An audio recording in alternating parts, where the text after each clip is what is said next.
Deuteronomy chapter 33. Moses was a prophet, and before he died, he blessed the tribes of Israel by saying, "The Lord came from Mount Sinai.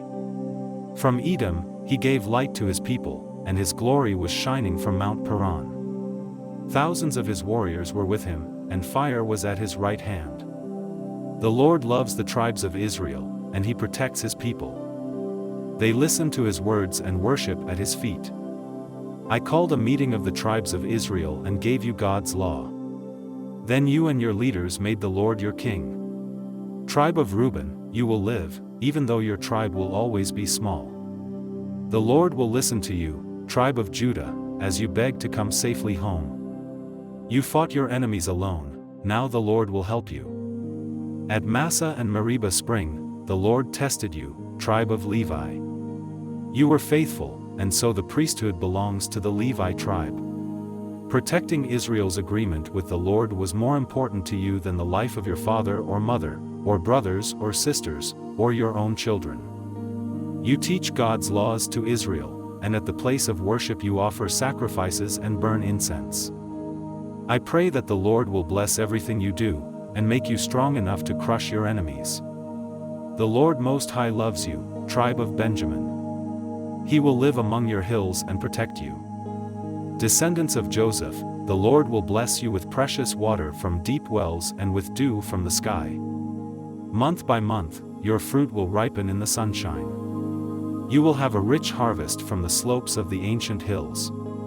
The Lord who appeared in the burning bush wants to give you the best the land can produce, and it will be a princely crown on Joseph's head. The armies of Ephraim and Manasseh are majestic and fierce like a bull or a wild ox. They will run their spears through faraway nations. Be happy, Zebulun, as your boats set sail. Be happy, Issachar, in your tents. The sea will make you wealthy, and from the sandy beach you will get treasure. So invite the other tribes to celebrate with you and offer sacrifices to God. Tribe of Gad, the Lord will bless you with more land. So shout his praises. Your tribe is like a lion ripping up its victim. Your leaders met together and chose the best land for your tribe, but you obeyed the Lord and helped the other tribes. Tribe of Dan, you are like a lion cub, startled by a snake. The Lord is pleased with you, people of Naphtali. He will bless you and give you the land to the west and the south. The Lord's greatest blessing is for you, tribe of Asher. You will be the favorite of all the other tribes. You will be rich with olive oil and have strong town gates with bronze and iron bolts. Your people will be powerful for as long as they live. Israel, no other God is like ours. The clouds are his chariot as he rides across the skies to come and help us. The eternal God is our hiding place, he carries us in his arms. When God tells you to destroy your enemies, he will make them run. Israel, you will live in safety, your enemies will be gone. The dew will fall from the sky, and you will have plenty of grain and wine. The Lord has rescued you and given you more blessings than any other nation. He protects you like a shield and is your majestic sword. Your enemies will bow in fear, and you will trample on their backs. Deuteronomy chapter 32 verses 48 to 52. Later that day the Lord said to Moses, "Go up into the Abarim mountain range here in Moab across the Jordan River valley from Jericho. And when you reach the top of Mount Nebo, you will be able to see the land of Canaan, which I am giving to Israel. Then you will die and be buried on the mountaintop, just as your brother Aaron died and was buried on Mount Hor. Both of you were unfaithful to me at Meribah Spring near Kadesh in the Zin desert. I am God, but there in front of the Israelites, you did not treat me with the honor and respect I deserve. So I will give the land to the people of Israel, but you will only get to see it from a distance." Deuteronomy chapter 34. Sometime later, Moses left the lowlands of Moab. He went up Mount Pisgah to the peak of Mount Nebo, which is across the Jordan River from Jericho. The Lord showed him all the land as far north as Gilead and the town of Dan. He let Moses see the territories that would soon belong to the tribes of Naphtali, Ephraim, Manasseh, and Judah, as far west as the Mediterranean Sea. The Lord also showed him the land in the south, from the valley near the town of Jericho, known as the city of palm trees, down to the town of Zor. The Lord said, "Moses, this is the land I was talking about when I solemnly promised Abraham, Isaac, and Jacob that I would give land to their descendants.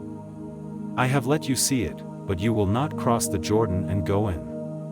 And so, Moses the Lord's servant died there in Moab, just as the Lord had said. The Lord buried him in a valley near the town of Beth Peor, but even today no one knows exactly where. Moses was 120 years old when he died, yet his eyesight was still good, and his body was strong. The people of Israel stayed in the lowlands of Moab, where they mourned and grieved 30 days for Moses, as was their custom. Before Moses died, he had placed his hands on Joshua, and the Lord had given Joshua wisdom.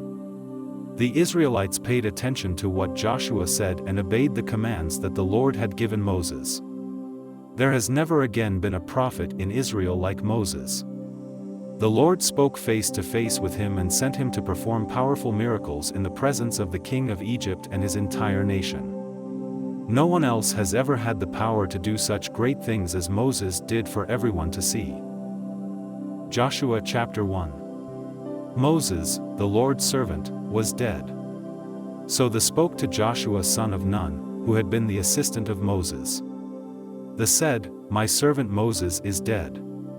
Now you must lead Israel across the Jordan River into the land I'm giving to all of you. Wherever you go, I'll give you that land, as I promised Moses.